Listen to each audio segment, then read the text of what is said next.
శ్రవణ కుమారుడు.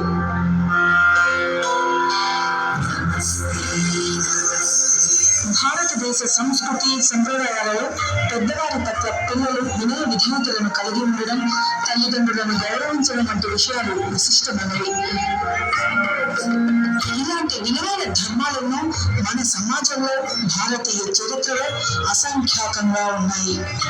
అందులో ఒక ఉదాహరణ, త్రేతాయుగంలో దశరథ మహారాజు పరిపాలనలో శ్రీరాముడు పుత్రవాక్య పరిపాలనకై 14 సంవత్సరాలు వనవాసం చేశాడు. ఇదే మాదిరిగా తల్లిదండ్రులను ప్రత్యక్ష దైవాలుగా భావించి వారి సేవనే తమ జీవిత పరమావధిగా భావించినాడు శ్రవణ కుమారుడు. ఈ శ్రవణుడు ఎన్నో కఠినమైన పరీక్షలను, కష్ట నష్టాలను ఎదుర్కొని తన తల్లిదండ్రులను పరిరక్షించి వారి కోరికను తీర్చడానికి తన జీవితపు ఆఖరి నిమిషం వరకు వారి సేవలను తరించాడు.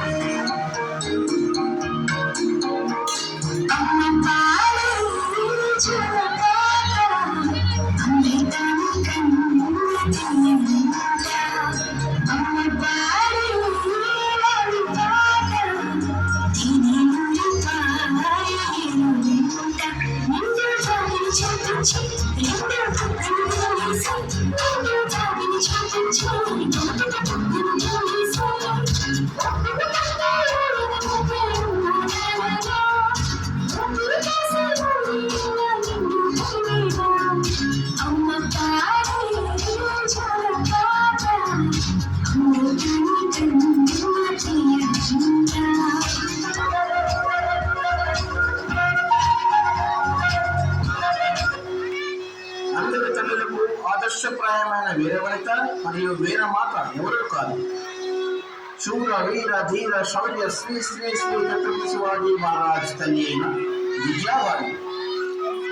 భరతమాత దాస సంబరాల క్షేత్రకు గొప్ప వీర సామ్రాట్లను బయలుపరిచిన ఆ మహాతల్లి విజయాబాయి ధర్మరక్షణ, సుభిక్షమైన పరిపాలన దక్షత మరియు విశేషమైన దేశభక్తిని తన బిడ్డకు పసితనములోనే నూరిపోసింది. అలాగే వీరమాత విజయాబాయి కూడా గుర్రపు స్వారీ మరియు కత్తి యుద్ధంలో గొప్ప అందవేసి వచ్చింది. తన యొక్క వీరత్వాన్ని మరియు అద్భుతమైన యుద్ధ విద్యను తన బిడ్డ అయినటువంటి ఛత్రపతి శివాజీ మహారాజు నేర్పించి నిష్ణాతులను చేసిన వీరమాత విజయాబాయి ఆ మహాతల్లికి సహస్రకోటి వందనములు.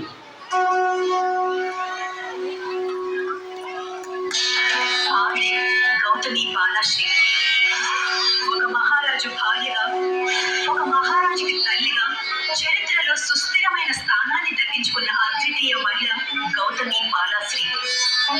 గౌతమి బాలాశ్రీ కొడుకుకి గోరుముద్దలు తినిపించడంతో పాటు యుద్ధ విద్యను నేర్పించింది. జోలపాటలతో పాటు విజయ గాథలు వినిపించింది. వేదాలు, మంత్రాలు, యజ్ఞ యాగాదుల మీద అవగాహన పెంచి ఆచరించేలా చేసింది. తాను స్వయంగా కొడుకుతో చదరంగమాడి అతనికి యుద్ధ వ్యూహాలు పరోక్షంగా నేర్పించింది. అలా తల్లిగా, గురువుగా, మార్గదర్శిగా కొడుకుకి దిశానిర్దేశం చేసి మాతృమూర్తులకు ఆదర్శంగా నిలిచింది.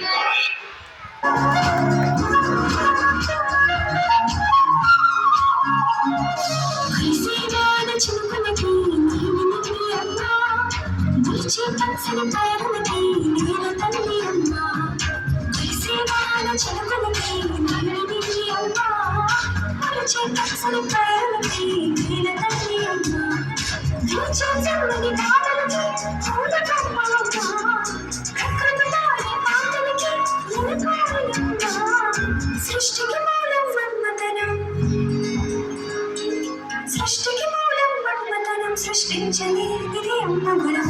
అమ్మ పాడే జోలపాట, అమృతాని కన్నకి అమ్మంట. అమ్మ పాడే పాడి పాట, నిన్నుడి పాడి నీరుమంట.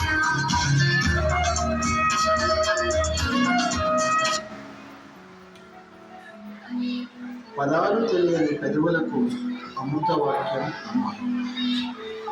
ఆమె చల్లని ఒడిలో మొదలైంది జన్మ. అలాంటి గొప్ప అమ్మ మనల్ని 9 మాసాలు తగ్గ 9 మోసి 3 సంవత్సరములు తన ఒడిలో దాయించి జీవితాంతం తన హృదయంలో దాచుకుంటాడు. అలాగే తండ్రి ప్రతి క్షణం ఓడిపోతూ తన పిల్లల్ని ప్రతి అడుగు గెలిపిస్తూ ఉంటాడు. అలాంటి మహోన్నతమైన తల్లిదండ్రుల మాట విని తమ మాటలో నడిచి వారు చెప్పిన మాటలు నిర్వహిస్తూ గొప్ప మహోన్నతమైన శిఖరాగ్ర స్థాయికి చేరు ఆ మహనీయుడు భరత మాత ముద్దుగడ్డ భారతరత్నమైనటువంటి ఈ భారతావనికి 11వ రాష్ట్రపతి మన ఏపీజే అబ్దుల్ కలాం గారు. తండ్రి బాటలో నడుస్తూ తన తండ్రినే ఆదర్శప్రాయంగా తీసుకుంటూ ఎదిగిన ఒక భారత వనిత స్వతంత్ర భారతదేశానికి 3వ ప్రధానమంత్రి మరియు మొదటి మహిళా ప్రధానమంత్రి అయినటువంటి శ్రీమతి ఇందిరాగాంధీ.